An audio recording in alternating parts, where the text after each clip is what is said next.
Periodically during my research, I get quite frustrated with the lies of Muslim authorities. So I wanted to collect a couple of examples from previous videos and present them to you. Let's start with the Gospel of Barnabas. In spite of this careful, scholarly research on the manuscript, Muslims continue to use the Gospel of Barnabas in polemic against the Bible. In the introduction to their 1907 translation of the book, Lonsdale and Laura Ragg listed the basic reasons why the manuscript must be considered a forgery. However, a number of Muslim publishing houses published the translation without the Ragg's introduction, instead claiming the book's authenticity. This Gospel of Barnabas is a Muslim polemic that should have never gotten off the ground, but it did. It's appeared in numerous Muslim books and on the lips of numerous Muslim authorities. It has been, and to some extent still is, a testimony to the fact that the dishonesty of many Muslim authorities knows little to no bounds. Next, the Quran has been miraculously preserved to the word, letter, and dot. This is demonstrably, repeatedly, overwhelmingly debunked in Muslim sources themselves, as well as by the manuscript evidence. The Muslim sources talk about lost verses, conflicting readings, conflicting numbers of surahs, canonizations centuries after Muhammad, differences within the canonized readings, and differences with the various students who transmitted those readings. We hear of reciters being beaten for using the wrong Quran and multiple destructions of Qurans that did not match the standardized version. And where have Muslim authorities been on all of this? Well, they've been busy spreading the lie of perfect preservation. This lie is so deeply embedded in the Muslim mind that many of them simply cannot conceive of anything other than perfect preservation. What these authorities lack in academic rigor, they more than make up for in rigorous dishonesty. Next, the scientifically miraculous Quran and Hadith and probably some other stuff. But this all started with an identity crisis in the Muslim world.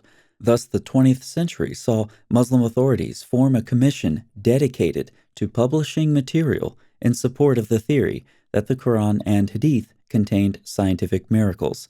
And what came as a shock to absolutely nobody who can think critically, the scientific miracles narrative became an intellectual embarrassment. On a recent video related to this topic, I said this. In fact, I'll make a prediction.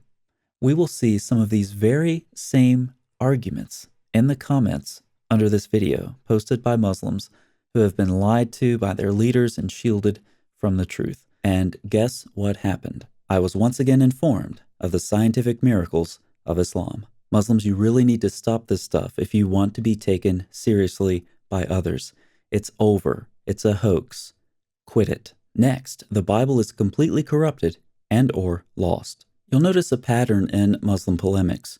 For any perceived strength in their religion, the corresponding area of Christianity against which most of their polemics are tailored has to be as bad as possible. For example, they come up with this doctrine of the infallibility of the prophets, which isn't even in the Quran, by the way. And then, since their prophets are suddenly shining examples of moral excellence, they can condemn the biblical prophets because they sinned. The Quranic prophets are therefore the best ever, which means that the biblical prophets are the worst. Or take the scientific miracles argument. Since the Islamic sources, allegedly, contain numerous scientific miracles, that must mean that the Bible also makes scientific claims. But instead of miracles, of course, it has nothing but scientific errors. Carrying this pattern forward, since the Quran has been miraculously preserved, the Bible must be hopelessly corrupted. And of course, that's the narrative that Muslim authorities have indoctrinated the Muslim world with. They do this in spite of the Quran itself affirming the preservation, reliability, and authority of the Torah and Gospel many, many, many, many, many times. Even their favorite scholar, Bart Ehrman, affirms the reliability of the Bible when he says that no essential beliefs are affected by New Testament variants. How can Muslim authorities indoctrinate their followers with claims of biblical corruption when their own scriptures affirm the reliability of the Torah and Gospel? They lie about it, obviously. Next, the Quran is the eternal word of Allah. There's much to say about this, but let me just briefly state that the Quran did not drop out of heaven. I have hours of videos on this channel looking at pre-Islamic traditions of various sorts that made it into the Quran. What's interesting about this material is that much of it is very conspicuous, like the mythical Solomon who has demons who dive for him, the waters of Noah's flood, how they boil, or the angels bowing to Adam.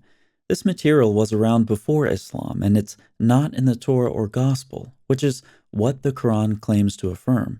The Quran came into existence through a historical process which incorporated earlier material.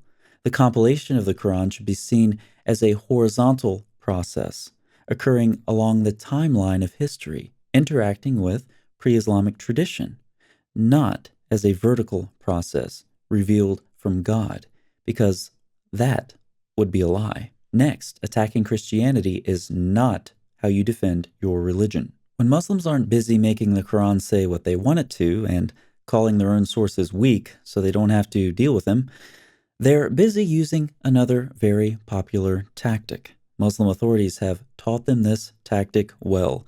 Can't defend your religion? Distract. This is what I call the, hey, look over there technique. Again, on my recent video about embryology and the Islamic sources, we have some excellent examples of this. The truth is that this tactic makes you look very weak. It makes you look like you're so unable to defend your religion that you won't even try. Next, Muhammad is the best example we can follow. I'm not even going to go back into the dirt that we find about Muhammad in the Islamic sources.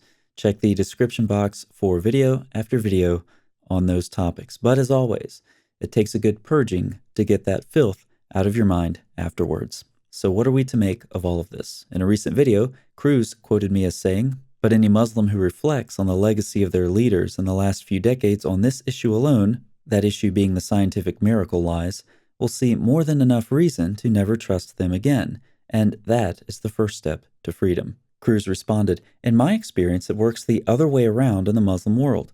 Muslims don't mind being lied to by their leaders. Actually, they love it, because they don't care about the truth as long as it defends Islam. But I don't want that to be true. I don't want to think that I'm reaching out to people who like to be lied to. On the other hand, I can't explain why so many massive lies have prospered so well in the Muslim world." Cruz offers some specifics to support his thesis. A Muslim leader needs to start to fear his position in the Muslim community as soon as he starts to speak the truth. Cruz has a point there. When Yasser Qadi came out with his holes in the narrative interview, polemicists pounced on it, primarily for two reasons. The first reason is that Qadi appeared to be openly contradicting the lies he had preached about perfect preservation of the Quran. The second reason is that it was an example of a prominent Muslim authority being honest, although intentionally vague, about a very sensitive issue. And what happened? True to Cruz's comment, other Muslims started bashing him, not for telling a lie, but for telling the truth. So Muslims, I would challenge you to go down this list and think about two things. First, these are all popular narratives circulated by Muslim authorities. Second, they're all wrong. And there are a lot more lies that could be added. In Jesus' day, there were leaders of the people who in fact misled them. Jesus had some very harsh words. "Woe to you, scribes and Pharisees, hypocrites, for you travel across sea and land to make a single proselyte. And when he becomes a proselyte, you make him twice as much a child of hell as yourselves." The logic of this verse is simple. The Jewish leaders aren't making it into the kingdom, and they're dragging others down with them. Many Muslim authorities today fall under very similar condemnation. Their judgment is coming. In the meantime, many are reaching out to the Muslim world because we won't stand for these lies. As for those of you who are still being lied to, you shouldn't stand for it either. Thanks so much for watching. I'll see you next time.